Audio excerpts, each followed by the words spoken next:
Happy Sunday, everyone! I thought I would bring you guys along with me on this really rainy morning to get my things together for the week. So this is my Sunday routine. Let's do it.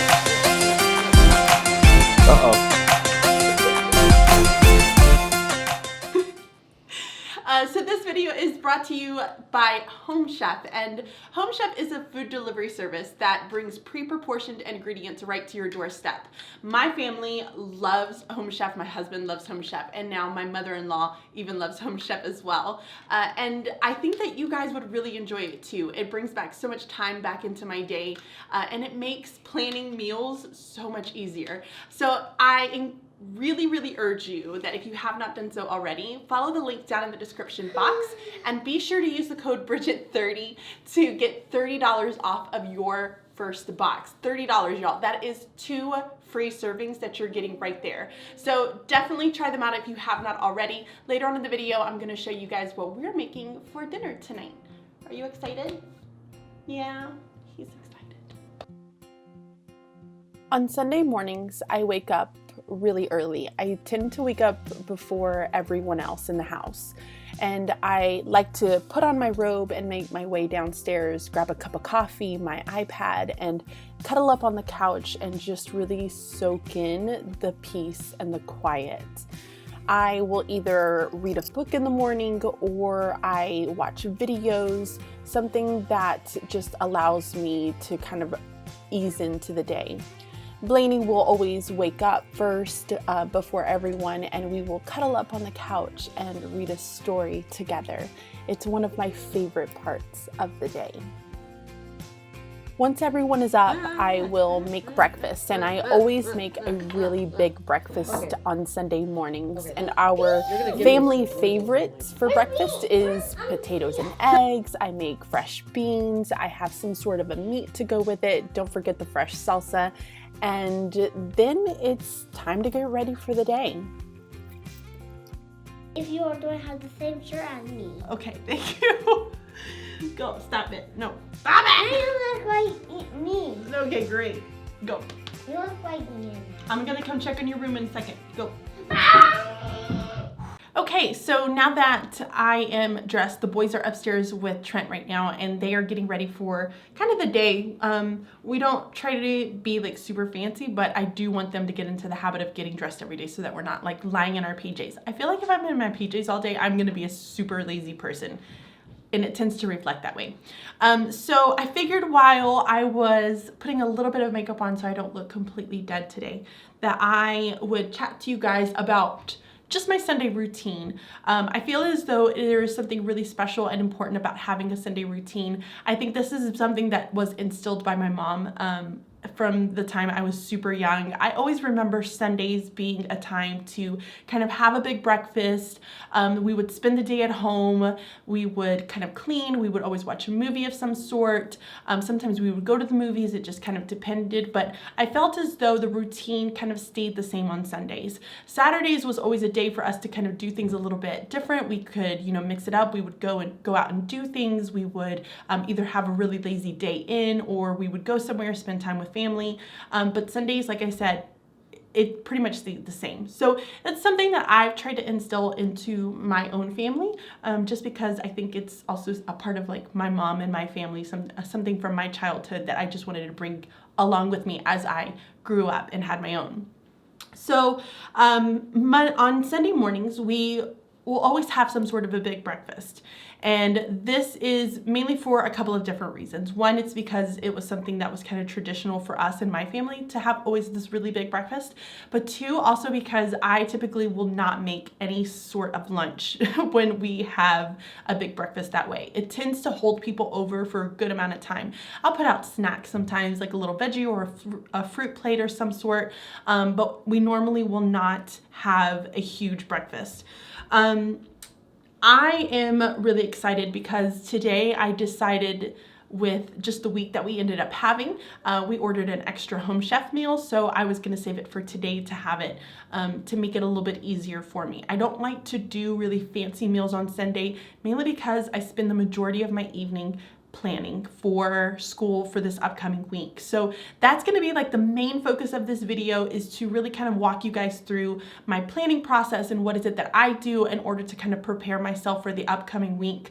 I am not someone who will typically plan like every single inch of my day for the entire week, because I typically will kind of reflect back on the day and how my students responded to that lesson, and then base the next day's lesson off of it. Now, if you've been following me for a little bit, then you know that I have a kind of a curriculum map that I try to follow. And in this curriculum map, I almost got that in my mouth. That's what I get for trying to talk and do this at the same time. But in in my curriculum map, it kind of talks about like the progressions of the skills within each of the different units. And so I really use that curriculum map to be able to guide my lessons.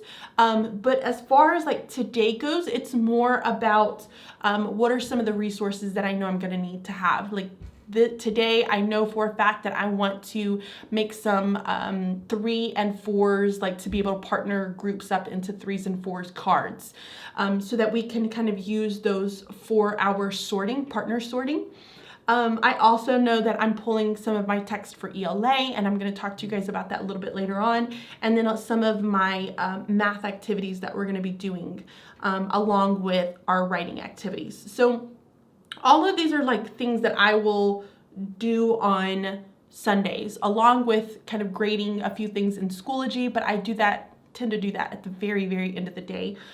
Something that I can very easily kind of just open up a laptop, sit on the couch, watch a movie with my husband, and get emails and grades kind of put in. But yes, I thought that this would be just a really nice video to kind of bring you guys along and show you what I do on a Sunday. It's really like nothing super fancy, but I'm always nosy and I love to know what people do. So with that being said, I would love to know, what is like your Sunday routine? Is it something that you go out with family? Do you do, is this also your planning time? And I feel like most teachers tend to plan on a Sunday. It never fails around like 5 o'clock. My partners are like texting me like crazy saying, oh my gosh, I'm doing this. I found this activity. What do you guys think about this? Because it's like our planning time. So I'm curious to know if this is your planning time as well. So yes, leave like a comment down below. Let me know if what are your routines like on a Sunday, to be able to kind of get yourself prepared for the week. I have to go through and also look at the boys' calendars to make sure I'm not missing anything. As far as like some of their school events that they have going on, and then also look at like our own calendar for school to make sure that I'm not missing anything for the week ahead. I really hate going in being like on a Monday and not having a single idea of what is it that, if we have any special events or fire drills, or I think we have a lockdown drill coming up this week, and then a guidance lesson on top of that. So all of these things are items that I want to make sure that I'm prepared for and I have that done, along with like checking emails and all those other little pieces that I do in a day. But yeah, I will pretty much have not a ton of makeup, but I don't want to look like I'm dead. So I'm going to finish putting on my makeup, and then we're going to get started with cleaning up a little bit in the house, making sure the boys' bedrooms are done and clean, because they know for a fact that they're not allowed to watch a single movie until the upstairs is clean, which it sounds like they're doing, because you can hear like the house falling.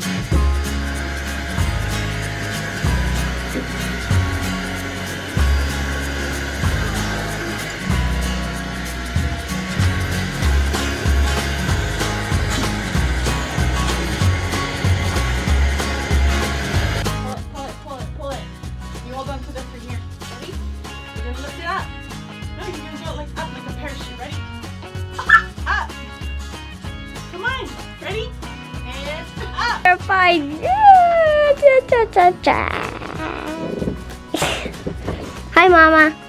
Hi, baby. I'm on Daddy's camera.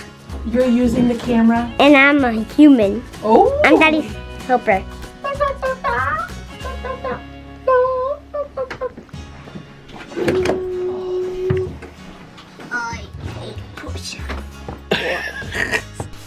Weekly refresh. Weekly brush. Goodness gracious, Lainey, you are quite the artist. Uh-oh. You were lucky you are so... This is like a Pac-Man. No, this is like Pac-Man, Mommy. This is like Pac-Man where you eat all the dough. Lainey, show me the letter B. Oh yeah. The letter B.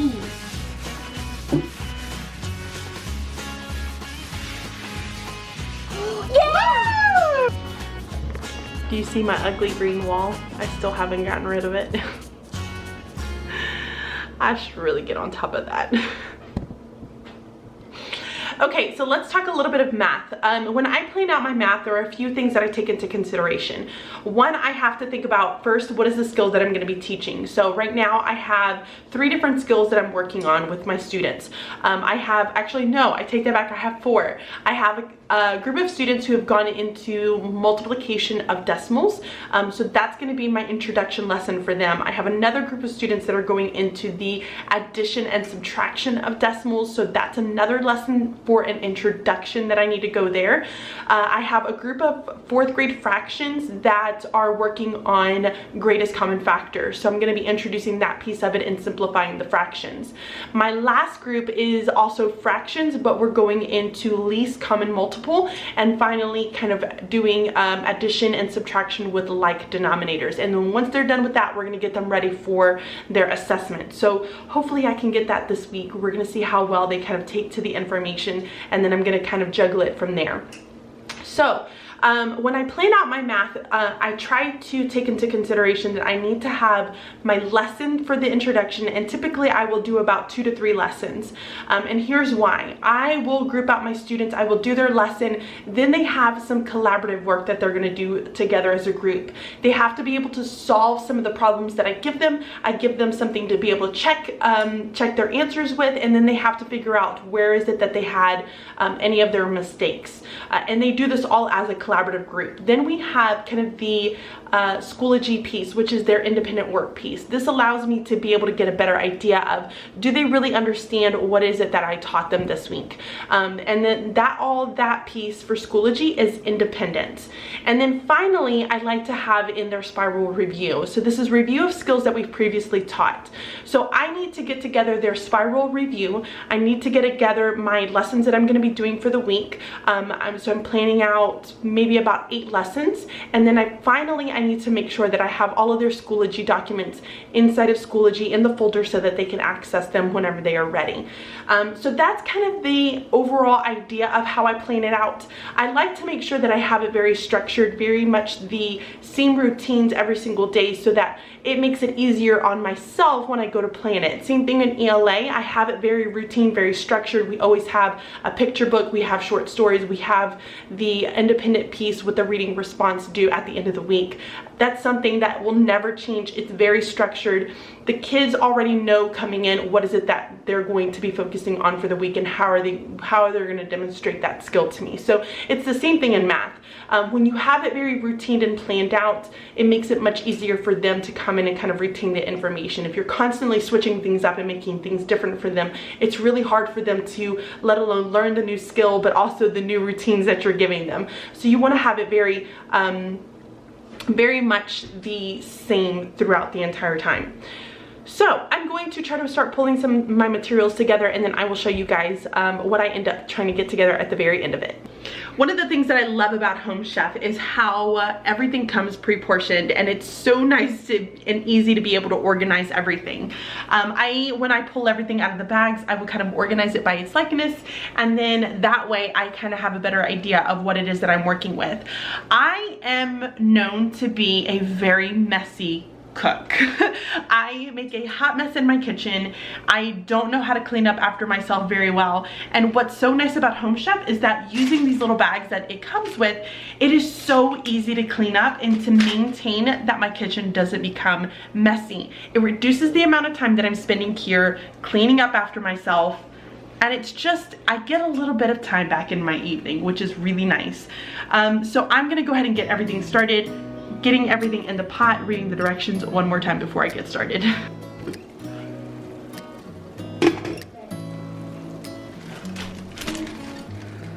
What are we adding there, chica? Cheese. Lots and lots. And you put your hand. Can you move your hand? Woo!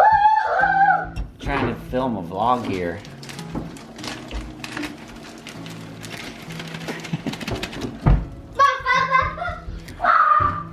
Now for the butt sauce. Ba-da-ba-da-ba-da. Ba-da. That's why I married you. And because you put butter and stuff. You like it when I touch it? Mmm. Not so much. Trent's bowl.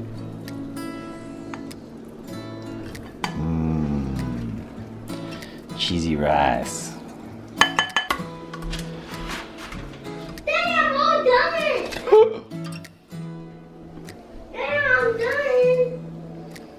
What do you think, Blaney? Risotto? That's risotto. Look at him balance. He's a pro. It's balancing. It tastes like ricey macaroni. I know. You love it? You love it? I didn't even see it yet. How do you know then? Bruh. But I said it looked like ricey macaroni. Look at you eating your broccoli, little baby trees.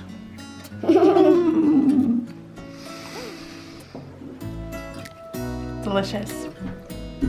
Dinner was really, really good. I think the most challenging piece when it came to the risotto is the fact that you, sorry for the little noises, is the fact that you can't stop watching the rice while you're cooking it because you're constantly having to add the chicken broth to it. But I think it came out really good, Yeah, I think it's for good. my first time. I mean, we have nothing to compare it to because we've never had risotto But it's good. before, but I think it tastes good. Like I macaroni. think So- it would be crunchy or soggy if it was bad one way or the other. And this is perfectly in between. Well, thank you. And it had a good flavor too, right? It's like macaroni. It's like macaroni, but in a rice It's like form duck. is what my son Right. says. It's like the worst macaroni. I think the biggest and the best part about HomeChef is the easy cleanup.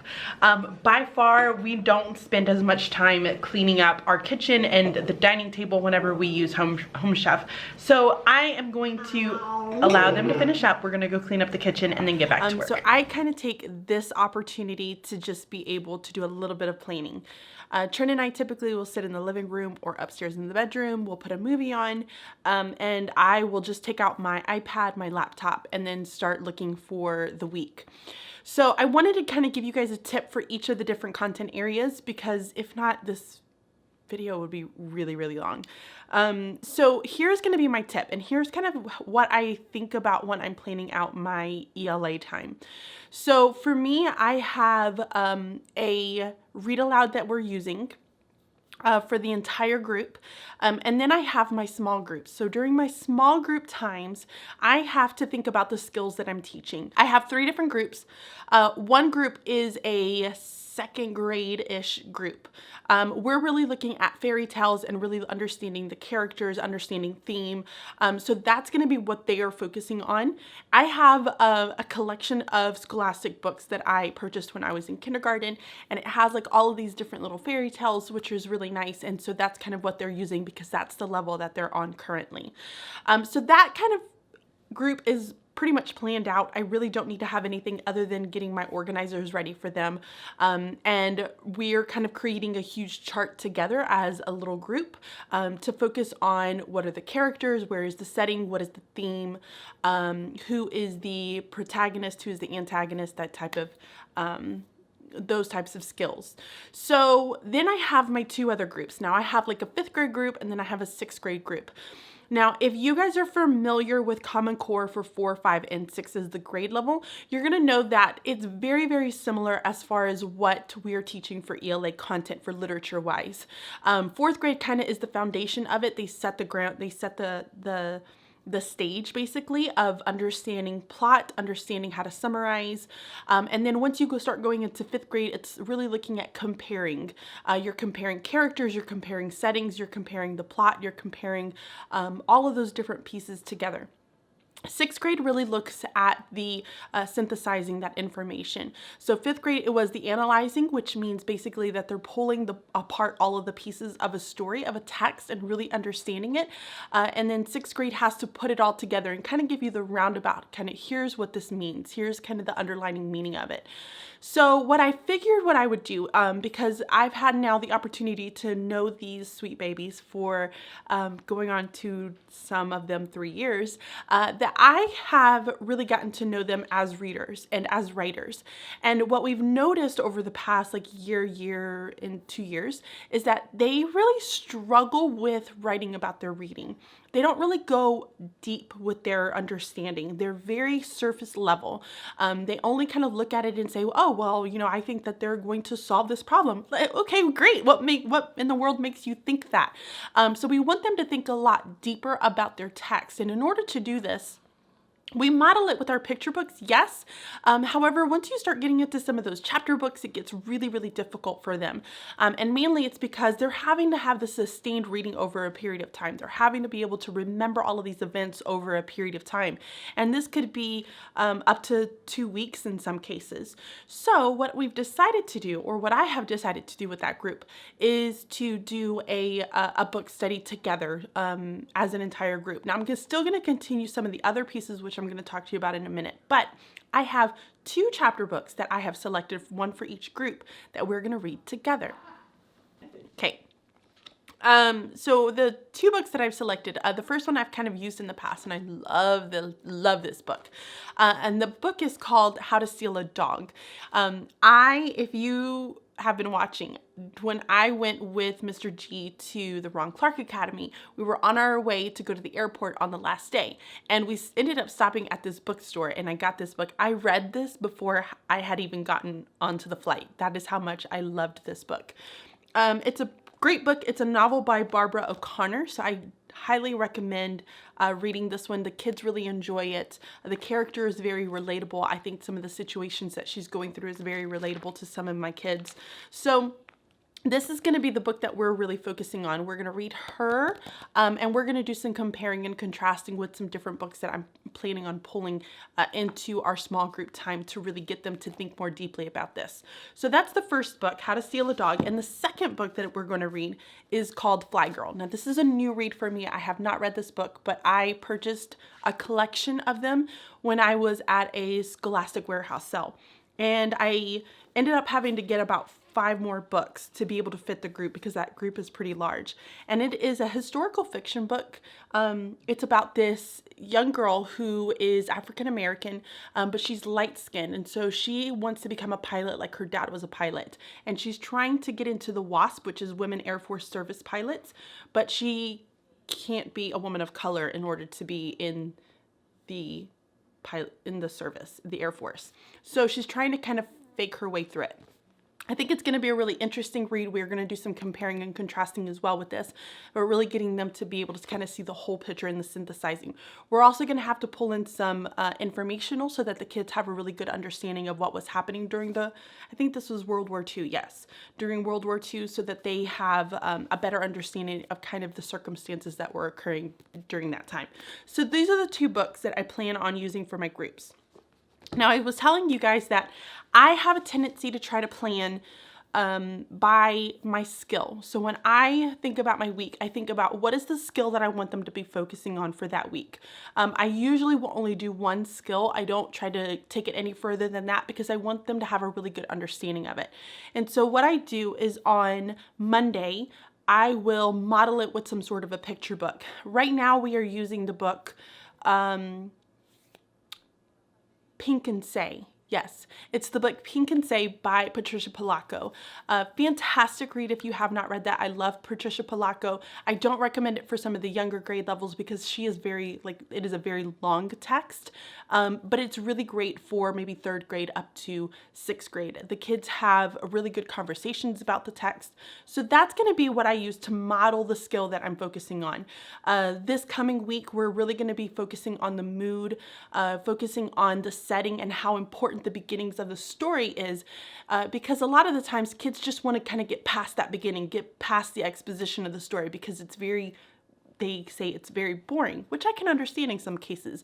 But the beginning of a story, especially when you're focusing on historical fiction, is incredibly important. So that's going to be our focus for the week, is getting them to understand that. And it fits perfectly because they are just going to start reading this text this week. So they're going to have to really focus on the beginning of the stories and understanding what is the mood that the author is trying to set up at the very beginning. So I have Patricia Polacco, which is what I'm going to be modeling with. They're going to have their independent reading books that they're going to be practicing with, but we're going to be choosing to do a book club together. So they're going to be all reading the exact same book. Normally, they would be reading their own choice book during that time and really kind of practicing that skill with their choice book. But because I really want to practice and go along through this process together, we're all going to end up choosing to read the same book. Then what I end up having, so I have my picture book, they have their independent reading book, but then I need to have some extra practice for them so that I can make sure that they're really understanding that. I like to use short stories. So I've kind of collected a variety of different texts, I guess short stories, over the past like 3 years now. One of the ones that I have found, or I guess it was recommended by my reading specialist, are these kind of collections of books. And these are great only because they have some that are historical fiction in there. Again, it kind of ties in and keeping the exact same genre all throughout so that they understand. I'm not trying to throw new concepts out there for them, but I'm going to pick out about 2 of these texts for them to be able to read with partners or with a small group. So on Monday, I model it. On Tuesday, I continue to model it for them, but then I give them an opportunity to practice with a partner. They kind of keep that going on until Wednesday, and then Thursday and Friday, they're really focusing on their independent reading book. And then they're going to complete a reading response. So they're going to write about that reading that they completed that week, focusing on the skill that I wanted them to learn. So that's the mood, and that's really focusing on the importance of the beginning. And why is that important? So they're gonna have to pull out some of that evidence from the text to support why they feel as though this is important for them to understand before they go on to the rest of the story. So that's gonna be the basic of here's kind of what I need to pull together for this upcoming week. I'm not going to stress too much about graphic organizers. If you know me, I am very, very basic with my graphic organizers. Sometimes I just make them make it, and I'm pretty much happy with that. A lot of the times I will use sticky notes in our readings just because it is very easy. It's something easy for them to use. It's easy for me to be able to incorporate into it. But that's it for the most part. So I hope that's kind of been a little bit helpful.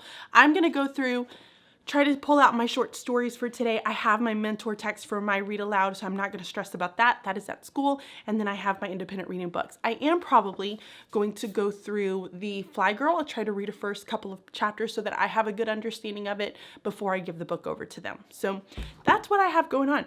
I am now going to watch a movie. That's probably already started. I'm going to watch a movie, get this part done, and then I will catch up with you guys in a little. So it is well into the evening now, and Trent is upstairs putting the boys to bed. Typically, he will put the boys to bed on Sunday, even though he will argue against that. He does try to put them to bed for me on Sundays, just so that I can have a little bit more opportunity to be able to plan for the rest of the night. So I have gotten everything together as far as what I need to have for math, and then what I need to have for my ELA time. Ooh, blurry. I don't have anything for word study until Tuesday, so I'm not going to stress out about that today. I will make copies tomorrow, sometime during the day. That is kind of my routine. What ends up happening at night is we brush the boys' teeth, or at least Bleanie's teeth, and then we give them a song and a book, and we tuck everybody into bed, and then we spend either some time downstairs or we end up going upstairs, one or the other, to be able to spend the rest of our evening together.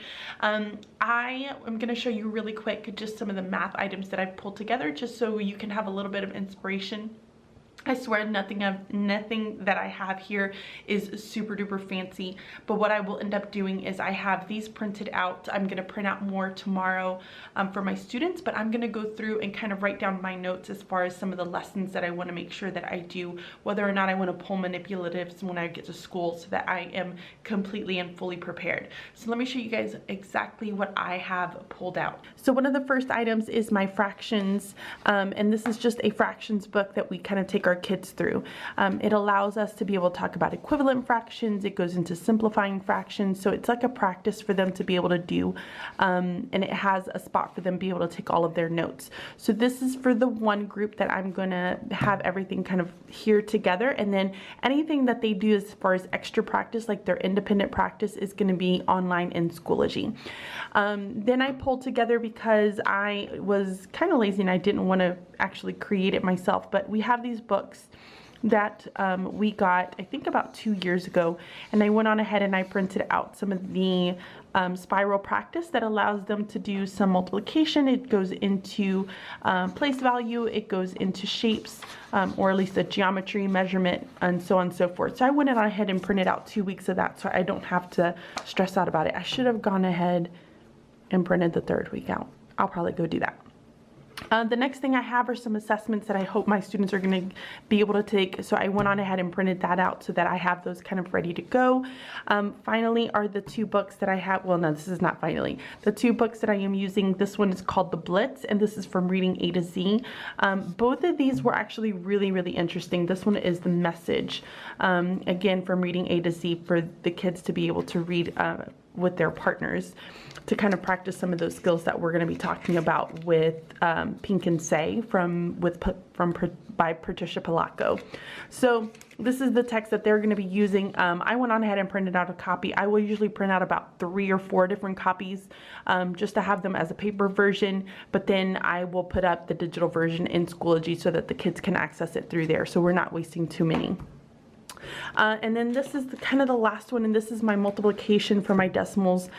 We have a spot for them to kind of take notes. It kind of goes through the same process. They take notes, they have a class practice that they'll do, and then they'll have like an extra practice. The extra practice they do independently, and they're going to submit that to me, and then it goes all over again. So we'll have notes that'll be their lesson piece, they'll have their classwork that they'll complete as partners, and then they have the extra practice that they complete independently. Now, on top of the extra practice, the kids also have like an exit ticket that they complete in Schoology as well, but it's as an assessment, so it grades it automatically. So that's that entire multiplication unit here. So that is kind of printed out, ready to go. I will most likely make this into one file. And then I'll have a paper version for anyone who wants to use the paper version. So it kind of depends on the kid. So that's pretty much all of the items that I needed to get ready for tomorrow, and it's printed, and I might just go through and add some sticky notes so I know how many copies to make in the morning and I'm not kind of shuffling around. I also took the opportunity this evening, as I was kind of sitting down on the couch with the family, to go through my lesson planner and then also write down some of the like general lesson plans that I have going on for tomorrow. I'm sorry about this lighting, y'all. It's awful at night. It just looks bad. So here's kind of the general plan here. I always write out my notes in the morning, so depending on what I have going on, then I will go through and do my morning meeting. So I kind of have a generic version of my morning meeting, and I only have Mondays planned out as far as my lessons go. Very, very vague, very simple, but I pretty much understand everything that I need to have for tomorrow. So I hope you guys enjoyed this video going over my Sunday routine. I think it's really important to have a routine on Sundays that kind of helps you pretty much get everything ready for the beginning of the week, so that you're not stressed out. I think starting the week off on a right foot is really, really important. And by having a Sunday routine, I think you have a better chance at starting it on the right foot. So I hope you guys enjoyed this video. Make sure to give the video a thumbs up. And I would love to know any type of routines that you guys have on Sundays, to maybe get some ideas from you. But this is kind of what my family has been doing for a while, and so far it's worked pretty well for us. So if you guys have not already clicked on that link in the description box for HomeChef, I highly encourage you to go out and click on that link to get your first box with HomeChef. I promise you, you will not regret it. They have absolutely changed our lives as a family, and it has really helped me to be able to get some time back in my life and on Sundays and even during the week. It really helps to keep me sane. It's one less thing that I have to stress out about. So definitely go through, click on that link, guys. Use the code Bridget30 to be able to get $30 off of your first box. That's 2 free servings, and it is a fantastic deal. So I hope you guys give it a shot and let me know what are some of the choices that you end up picking out from HomeChef. I always like to kind of hear what my partner picks out and what my mother-in-law picks out. So I'd be curious to know what you guys pick out and those food choices that you enjoy. So guys, thank you so much for tuning into this video. I so appreciate all of your love and support. Your comments are always welcomed. I love kind of talking to you guys, and I will see you all, guys. And I will see you all next time.